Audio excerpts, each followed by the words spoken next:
नमस्कार। भारतीय इतिहास, मृदभांड संस्कृतियाँ और उसका तीसरा सत्र।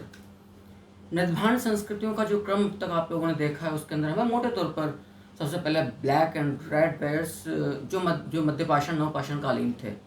मध्यपाषाण कालीन चाक रहित और नवपाषाण कालीन चाक युक्त जो चौपानी मांडव से आपको प्राप्त हो रहे हैं। उसके बाद आप पेंटेड वेयर्स या यही जो काले लाल मृदभांड थे इनको चित्रित कर दिया गया। क्लियर। उसके पश्चात जो चालकोलिथिक कल्चर्स थे, उसके बाद जो हड़प्पाई संस्कृति था उससे लाल गुलाबी मृदभांड आपको रेड वेयर्स प्राप्त हुए। उसके पश्चात फिर आपको पुनः कई युगों के सांस्कृतिक या संस्कृति का प्रतिनिधित्वकारी जो मृदभांड था वो वही था जो मध्यपाषाण नवपाषाण काल में था, यानी कि ब्लैक एंड रेड, बट अब पेंटेड, अब चित्रित वो हो गया, जिसको कृष्ण लोहित मृद भांड भी कहा गया है। राइट। अथर्ववेद के अंदर उसकी पुष्टि की गई है। क्योंकि ये जो काले लाल चित्रित मृदभांड थे पहली बार आपको महापाषाणिक संस्कृति, दक्षिण भारत की जो मेगालिथिक ग्रेव आयरन कल्चर थी वहां से प्राप्त हो रहा है, इसीलिए इसको वृहद पाषाणिक कृष्ण लोहित परंपरा के मृदभांड भी पुकारा गया। देन फिर आपने फिर ओसीपी जो ऑशर कलर्ड जो वेयर्स थे फिर आपने उनको देखा है। क्लियर। असल में जो पॉइंट है वो काले लाल अनुलेपित मृदभांड थे, लेकिन काला इतना चित्रण हुआ है कि वो बिल्कुल मटमेला सा गैरिक वाला, जिसको आप कपीश वर्णी मृदभांड भी कहते हैं, वो भी हो गया। अब जो तृतीय सत्र है इसके अंदर मैं मृदभांड परंपराओं को जहां से आरंभ कर रहा हूँ उसी एक सीक्वेंस में जब हम श्रृंखलाबद्ध तरीके से आगे बढ़ रहे हैं। अब है पेंटेड ग्रे वेयर्स, यानी कि चित्रित धूसर मृदभांड की खोज याद रखिएगा बीबी लाल द्वारा, वही ब्रजवासी लाल जिन्होंने ओसीपी को भी खोजा है, और हस्तिनापुर में ही उन्होंने उसको नाम दिया था उसके रंग की वजह से, जो गैरिक या जो मटमेला उसका रंग, उसकी वजह से उसको ऑशर कलर वेयर्स भी उसको पुकारा था। अब जो आज के सत्र में जिस मृदभांड परंपरा की हम बात करें, सबसे पहले वो है पीजीडब्ल्यू। बड़ा महत्वपूर्ण मृदभांड है, याद रखना। और पीजीडब्ल्यू जो मृदभांड है इसकी सबसे बड़ी खास बात ये कि संपूर्ण भारतीय उपमहाद्वीप से प्राप्त हुआ है, और इसके जो प्रयोक्ता जो निवासी थे वो लेटर वैदिक पीरियड के लोग थे, उत्तर वैदिक काल के लोग थे। यानी कि आप मोटे तौर पर समझ लीजिए 1000 ईसा पूर्व से लेकर 600 के बीच का जो एक पीरियड या दौर है, इसको आप ले सकते हो, या आप 1500 से लेकर 600 के बीच का दौर आप लोग ले सकते हो। बीबी लाल ब्रजवासी लाल के द्वारा इसको इसको डिस्कवर किया गया है, इस पेंटेड ग्रे वेयर को। तो इस मृदभांड की जो सीरीज अपनी चल रही है मृदभांड संस्कृति की, इसमें पेंटेड ग्रे वेयर जिसको आप कहते हैं, मैं इंग्लिश भी आपके सामने लिख देता हूं, पेंटेड ग्रे वेयर, ठीक है सब, या हम कहेंगे इसको चित्रित धूसर मृदभांड। बड़ा ही महत्वपूर्ण परंपरा का ये मृदभांड है जिसका संबंध उत्तर वैदिक कालीन संस्कृति से है। अच्छा, आपने जो black and red painted ware देखा था, आपने देखा था कि वो कई युगों की सांस्कृतिक मृदभांड परंपराओं का प्रतिनिधित्वकारी मृदभांड था, उनका प्रतिनिधित्व किया करता था। इसको धूसर कहने की जो वजह है, याद रखिएगा, ये बेसिकली आप देख लीजिएगा सलेटी रंग का मृदभांड है। क्लियर। जिस पर काले रंग से चित्रकारी की गई है, ये सबसे महत्वपूर्ण है। ग्रे सलेटी रंग का ये मृदभांड है जिस पर काले रंग से चित्रकारी की जा रही है। तो एक बात तो ये क्लियर हो गया है। अब इसकी खोज की गई है, याद रखना, बीबी लाल के द्वारा। कहां से? अहिछत्रपुर से। बीबी लाल, जिन्हें कि हम ब्रजवासी लाल भी कहते हैं। सबसे बड़ी बात ये पतली गर्दन युक्त मृतिका पात्र है, पतली गर्दन युक्त ये मिट्टी का बर्तन है, मृदभांड है। इसकी सबसे बड़ी जो विशेषता आती है वो है पतली गर्दन युक्त मृदभांड है, जो बेसिकली सलेटी ग्रे रंग से अनुलेपित, धूसर रंग से अनुलेपित मृद भांडे। लेकिन इस पर जो चित्रकारी की जा रही है, इस पर जो चित्रकारी की जा रही है, याद रखिएगा ये काले रंग से है। और यदि इसकी हम अवधि की बात करें कि किस अवधि के बीच में, किस अवधि के बीच में ये जो मृद भांडे ये रहा, तो बीबी लाल का तो ये मानना है कि बेसिकली ये 1100 ईसा पूर्व से लेकर 800 ईसा पूर्व की अवधि में रहा। मोटे तौर पर आप मानते हैं कि 1500 ईसा पूर्व से लेकर 600 ईसा पूर्व की अवधि में चित्रित धूसर मृद भांड रहा है। क्लियर है? क्योंकि इसके जो प्रयोक्ता निवासी थे,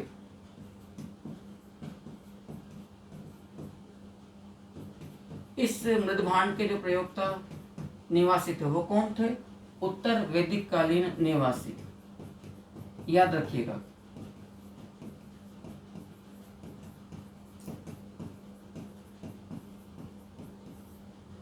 उत्तर वैदिक कालीन निवासी इस संस्कृति के प्रतिनिधि प्रयोक्ता निवासी थे।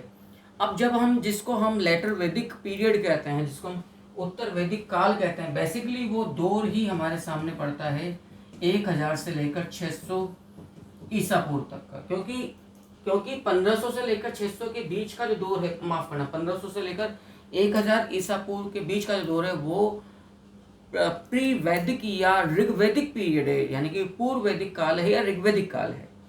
और 1500 से 1000 से 600 के बीच का जो दौर है वो उत्तर वैदिक कालीन संस्कृति। इसमें आप ऋग्वेद को छोड़ दें तो फिर आप यजुर्वेद हो गया, सामवेद हो गया, अथर्ववेद हो गया, ब्राह्मण ग्रंथ हो गए, आरण्यक ग्रंथ हो गए, आपके जिसे हम कहते हैं वेदांत ग्रंथ हो गए, और उपनिषद ग्रंथ हो गए, तो वो उत्तर वैदिक काल है। 600 ईसा पूर्व का जो दौर है वो यहाँ तक का दौर जो है वो आद्य ऐतिहासिक काल कहलाता है। इससे पहले का पाषाण, जिसको आप प्रागैतिहास काल कहते हैं। ठीक, 600 ईसा पूर्व का दौर जिसमें लिपि को पढ़ लिया गया है वो मिस्टीरियस नहीं है। एक बात, वो बिल्कुल ही मिस्टीरियस नहीं है, उसे पढ़ा जा चुका है। क्लियर है? दूसरी जो सबसे महत्वपूर्ण बात हमारे सामने निकल कर आती है वो क्या है? वो ये है कि 600 ईसा पूर्व का दौर है वो ना केवल ऐतिहासिक काल कहलाता बल्कि वो सामाजिक धार्मिक परिवर्तनों, क्रांति का भी दौर है, जब जैनिज्म और बुद्धिज्म स्टैब्लिश हुआ। यूँ समझ लीजिए जो अब तक वैदिक कालीन जो कुरीतियाँ आडंबर आ चुके थे समाज में, जैसे पशु बलि प्रदान यज्ञ वगैरह, उनका भी विरोध यहाँ पर इन सामाजिक धार्मिक सुधार आंदोलनों के जरिए हो रहा है। और ये भारतीय संस्कृति में द्वितीय नगरीय संस्कृति का काल भी है। तो इसका मतलब ये हुआ कि इस दौर का 600 ईसा पूर्व के बाद का, अर्थात पीजीडब्ल्यू के बाद का जो मृदभांड परंपरा आएगी वो अपने आप में बड़ी ही क्रांतिकारी परिवर्तनों का दृष्टिगोचर कारक होगी। इस बात को याद रखिएगा। यद्यपि मार्टिमर विलर ने अपनी पुस्तक अर्ली इंडिया एंड पाकिस्तान में ये जो पेंटेड ग्रे वेयर्स, इसको गलती से कांस्य युगीन मृदभांड का है। भाई वैदिक period was iron period. Clear है? कांस्य युगीन जिसको आप एरा कह रहे हैं वो इंडस वैली सिविलाइजेशन है। लेकिन ठीक है, ये धूसर अथवा सलेटी रंग के बर्तन हैं जिन पर काले रंग का चित्रण किया जाता है, इसीलिए इनको पीजीडब्ल्यू भी कहा जा रहा है। जैसा कि मैंने आपके सामने कहा है, पीजीडब्ल्यू का मतलब निकल के जो आ रहा है वो ये है, पेंटेड ग्रे वेयर्स। ठीक, सो इनका जो बेसिक कलर है, जो बेसिक कलर है which is grey, but grey ware was painted bye black colours. जो पेंट यहां पर किया जा रहा है, पेंटिंग से मतलब है विच इज ब्लैक, इसलिए इसको धूसर कहा गया है। सलेटी और काले रंग का जो मिश्रण होता है। और सबसे बड़ी बात यह है कि इस संस्कृति, मतलब इस मृदभांड परंपरा के जो मृदभांड है जिसको आप चित्रित धूसर मृदभांड कह रहे हैं, इनकी प्राप्ति अमूमन संपूर्ण भारतीय उपमहाद्वीप से हो रही है। तो इसके प्रयोक्ता निवासी उत्तर वैदिक कालीन है। यदि मैं इस मृदभांड की प्राप्ति की बात करूं तो फिर आपका जवाब निकल कर आएगा संपूर्ण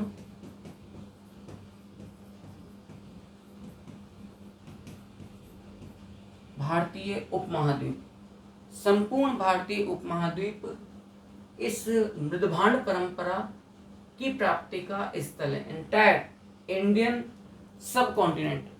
अब जब हमने कहा कि ये पतली गर्दन युक्त सलेटी रंग का मृदभांड है और इस संस्कृति के जो प्रयोक्ता निवासी हैं वो है उत्तर वैदिक कालीन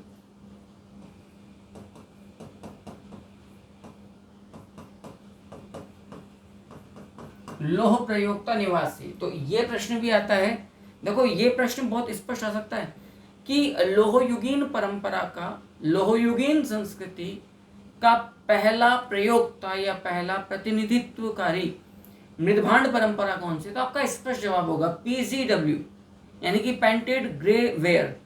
और इसकी सर्वप्रथम जो प्राप्ति हुई है, क्योंकि मैंने पहले कहा इसको बीबी लाल ने अहिछत्रपुर से खोजा है, यूपी से। तो इसकी वैसे तो संपूर्ण भारतीय उपमहाद्वीप में हुई है, लेकिन इसकी सर्वप्रथम प्राप्ति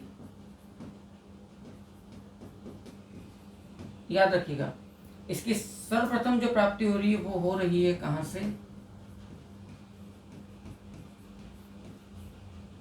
अहिछत्रपुर से। क्लियर? और इस संस्कृति को जो नामकरण दिया गया है, यहाँ ये गलती करी है अर्ली इंडिया एंड पाकिस्तान में सर मॉर्टिमर विलर ने, इसको कांस्य युगीन मृदभांड कहा है। तो एक यदि मैं इस मृदभांड के नामकरण की बात आपके सामने करूं तो इसको याद रखना, कांस्य युगीन मृदभांड भी बोला है, लेकिन किसके द्वारा?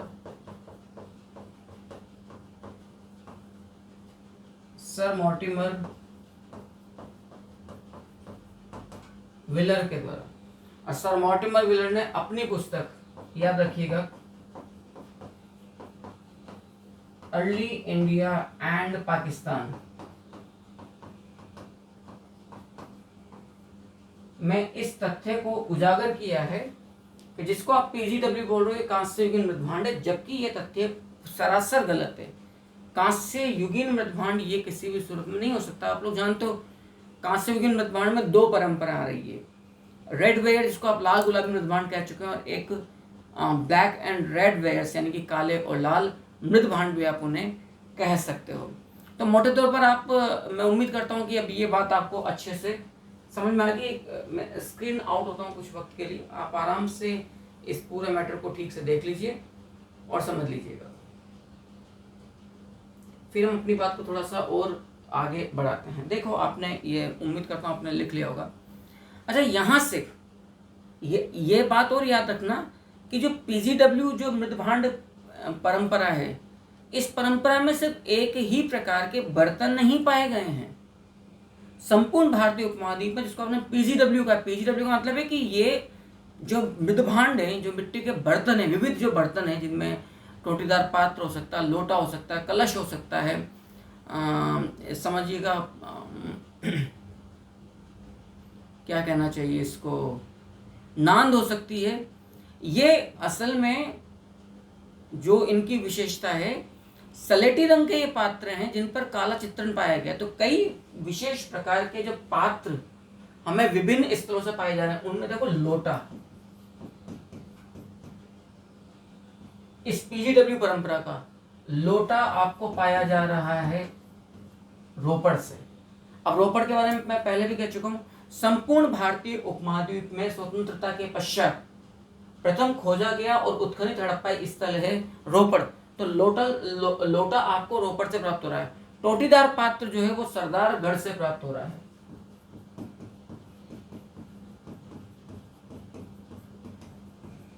टोटीदार पात्र सरदारगढ़ से आपको प्राप्त, नांद हस्तिनापुर से प्राप्त होने वाला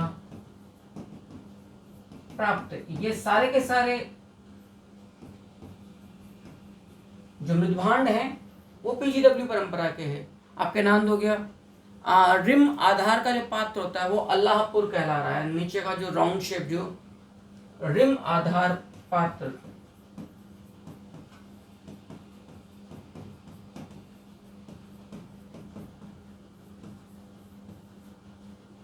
रिम आधार पात्र हमें अल्लाहपुर से प्राप्त हो रहा है। अब कलश जैसे जो पात्र हैं पीजीडब्ल्यू में, वो अतरंजी खेड़ा, नोह, आई छत्रपुर कई जगह से प्राप्त हो रहे हैं। कलश हमें प्राप्त हो रहा है नोह,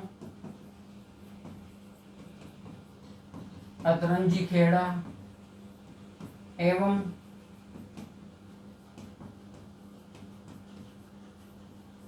याद रखिएगा आई छत्रपुर।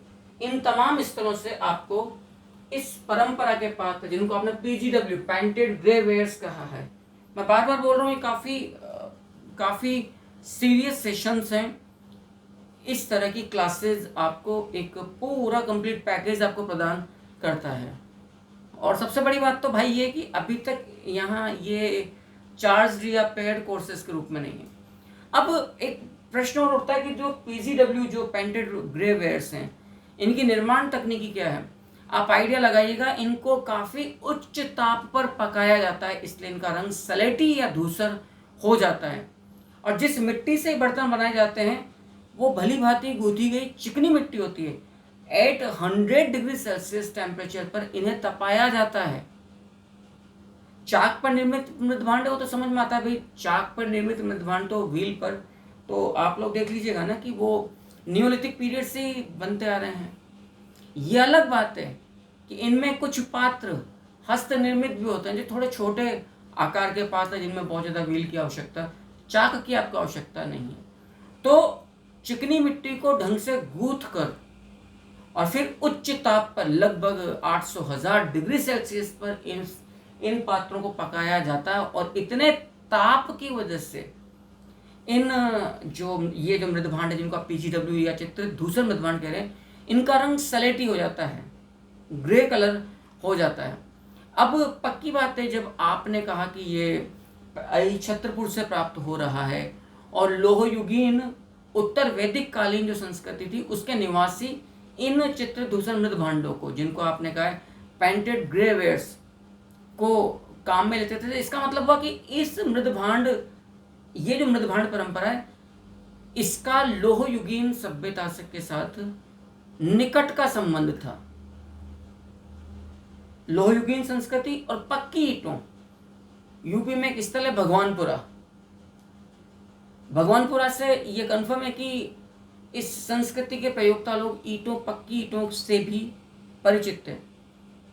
अतरंजी खेड़ा में तो जो कुछ पात्र ऐसे मिले जिन पर आपको वस्त्रों की छपाई के चिन्ह, वस्त्र की छाप भी आपको प्राप्त हो रही है। क्लियर? तो ये कुछ महत्वपूर्ण तथ्य हैं पीजीडब्ल्यू के बारे में जो मैंने आपको बताया। उम्मीद करूंगा आपके फीडबैक का, कि आप मुझे अवश्य कमेंट करके बताएंगे कि ये क्लासेस आपको वास्तव में लग कैसी रही हैं। फिलहाल मैं थोड़ा स्क्रीन आउट होता हूँ और इस मैटर को आप लोग, यहाँ तक के मैटर को एक बार आप लोग जितना जल्दी हो सके पेन डाउन कर लीजिए, लिख लीजिए। इसके बाद का जो अगला जो मृदभांड परंपरा है वो अपने आप में और महत्वपूर्ण, इसको आप नॉर्दर्न ब्लैक पॉलिश्ड वेयर या उत्तरी काले चमकदार मृदभांड भी कहते हैं, एनबीपीडब्ल्यू, वो अपने आप में और महत्वपूर्ण संस्कृति के रूप में सामने आती है। आई थिंक यहाँ तक आपने नोट कर लिया। आगे चलते हैं। अगली जो मृदभांड परंपरा है विशिष्ट, that is NBPW, northern black polished where culture, उत्तरी काले चमकदार मृदभांड संस्कृति। NBPW को आप ये भी कहते हैं, याद रखना।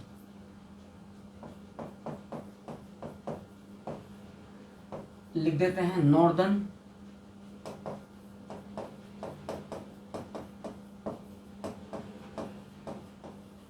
Black polished where culture.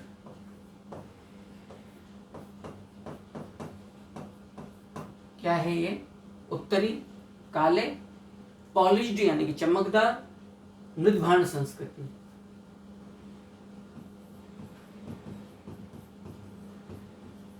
याद रखिएगा, उत्तरी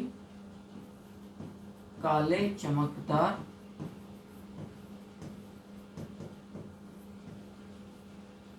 मृदभांड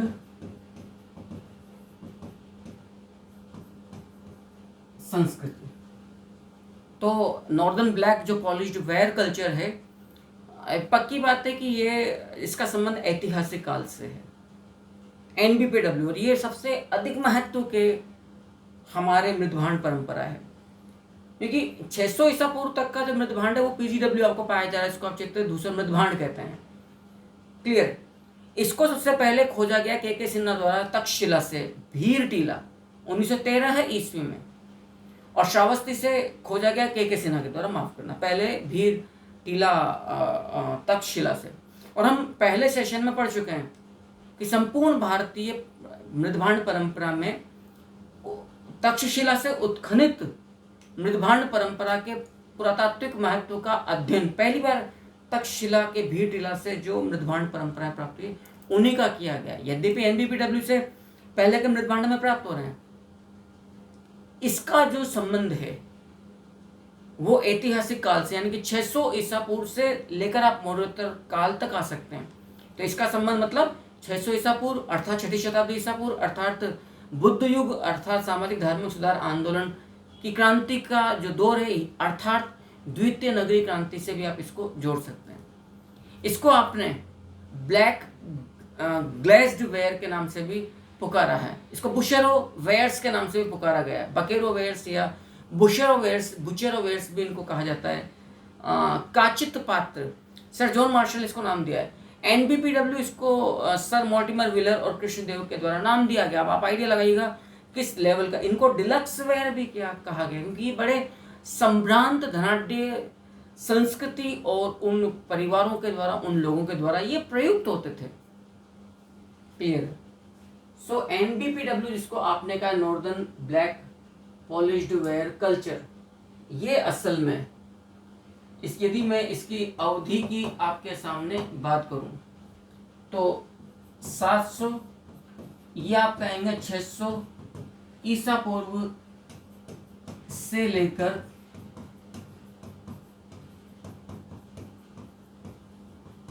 मौर्योत्तर काल तक की यह संस्कृति को का प्रतिनिधिकारी मृदभांड है। इस 600 ईसा पूर्व के दौर को आप, मैं बार बार आपसे बोल रहा हूं, बुद्ध युग या द्वितीय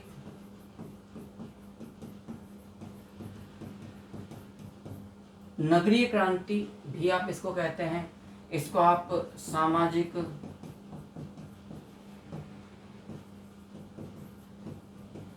धार्मिक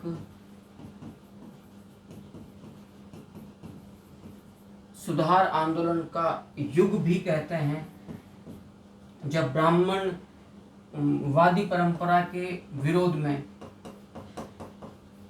जैन और बुद्धिज्म, महावीर स्वामी और महात्मा बुद्ध की क्रांति सामने आती है, और इसे आप और किस नाम से पुकारेंगे, बुद्धिस्ट एरा हो गया, द्वितीय नगरीय क्रांति काल हो गया, हाँ इसे आप मौद्रिक दौर भी का, लेकिन ये तो फिर एक बात को खींचने के बराबर का होगा। तो ये इस दौर का representation एनबीपीडब्ल्यू northern black polished where culture के द्वारा किया जा रहा है। क्लियर। अब यदि बात आए कि इसकी खोज किसके द्वारा की गई, सबसे पहले इसको खोजा गया है 1913 ईस्वी में। याद रखिएगा भीर टीला तक्षशिला से, और बाद में इसको खोजा गया है के सिन्हा के द्वारा श्रावस्ती से। याद रखिएगा।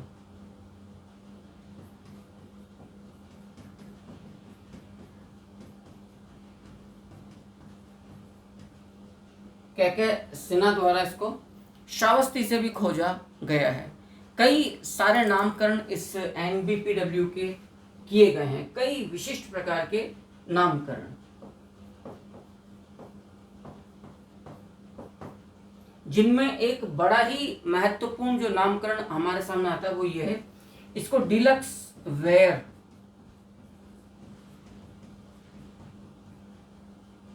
डिलक्स अपने आप में बड़ा ही विशिष्ट एक नाम होता है, जो काफ़ी उच्च सुख सुविधाओं से प्रधान, डिलक्स शब्द में ही एक एलिट क्लास अपने आप आ जाता है।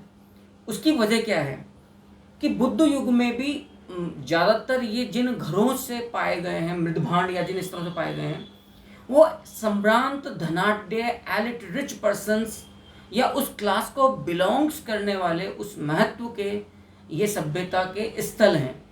इसीलिए इसको डिलक्स वेयर भी कहा गया है, NBPW को। इस बात को आप लोग बहुत अच्छे से याद रखिएगा। नॉर्दर्न, उत्तरी काले पॉलिशदार मृदभांड को आप डिलक्स वेयर कहने की वजह यही है। और इसकी ये इस दौर का, जिसको आपने बुद्ध युगीन दौर का, इसका सबसे विशिष्ट मृदभांड है। ये बात भी आप लोगों को याद रखना पड़ेगा। और इन मृदभांडों की सर्वाधिक प्राप्ति कौशाम्बी से हो रही है।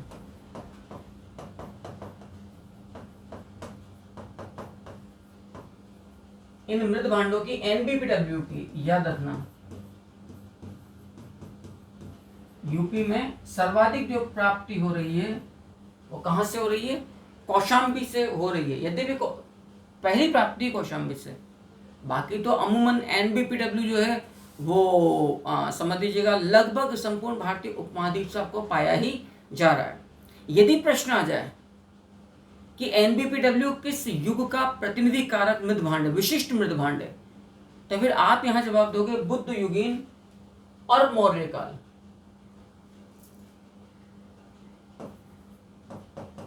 याद रखना, NBPW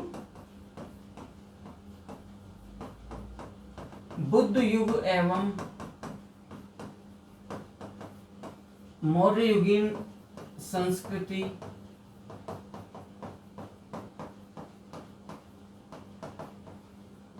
से संबंधित विशिष्ट मृदभांड है।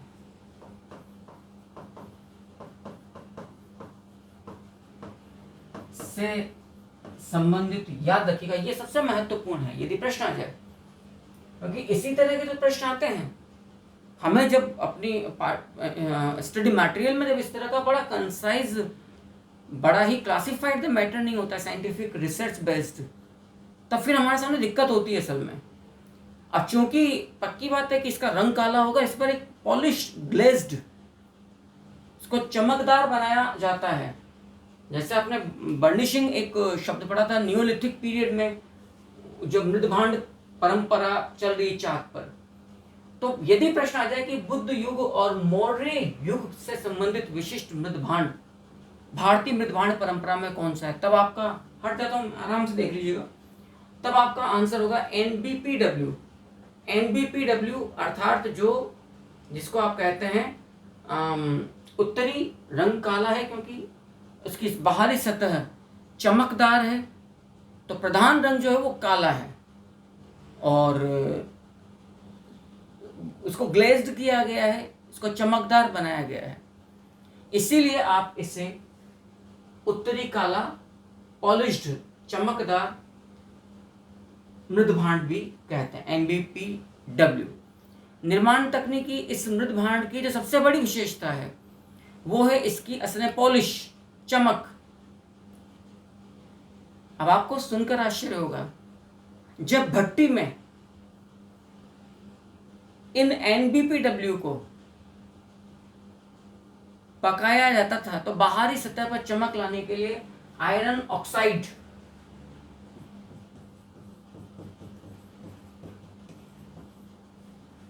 आयरन ऑक्साइड को डाल दिया जाता था। आयरन ऑक्साइड भट्टी में रासायनिक क्रिया करके चमक उत्पन्न करता है, और वो चमक इन मृदभांडों की बाहरी सतह पर, आप समझिएगा, सदियों पश्चात उत्खनन से जब इन मृदभांडों को प्राप्त किया जा रहा है, तो भी ये मृदभांड की जो बाहरी चमक थोड़ी चमकदार है। अब चूंकि जो वेस्टर्न जो हिस्टोरियंस हैं, उनकी एक खास आदत है, जो भी विशिष्ट चीजें प्राप्त हुई हैं भारत में, उनको हमेशा बाहरी चीजों से जोड़ना। बाहर, जैसे सर जॉन मार्शल ने इनको यूनानी मृदभांडों से प्रेरित बतलाया है, जबकि सर मॉर्टिमर व्हीलर ने इनको पारसी मृदभांड कला से प्रेरित बतलाया है। तो एक यूं समझ लीजिएगा, एनबीपीडब्ल्यू निर्माण की विदेशी प्रेरणा,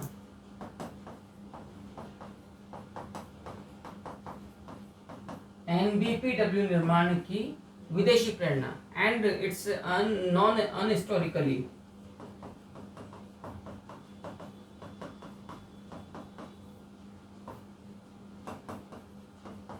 this fact is not historically correct fact, it's non और unhistorically fact, जिसका कोई असल में इसका सार नहीं है।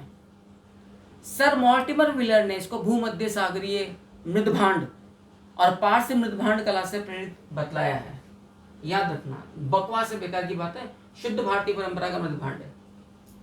लेकिन ठीक है, चूंकि अब जो चीज आ रही वो तो हम कहेंगे।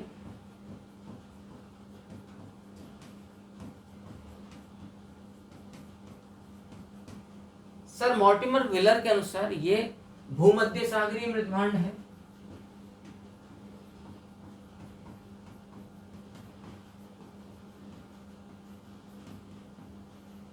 ठीक है सर, भूमध्य सागरीय मृदभांड है।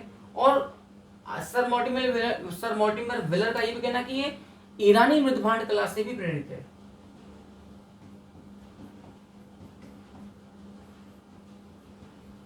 ईरानी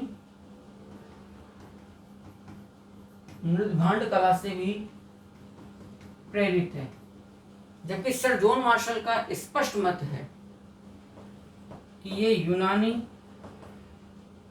मृदभांड कला से प्रेरित है।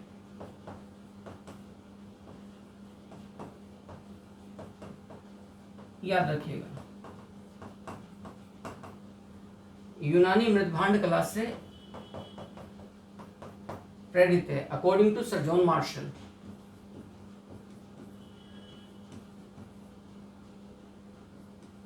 माफ करना, गलत लिख दिया 6। Sir John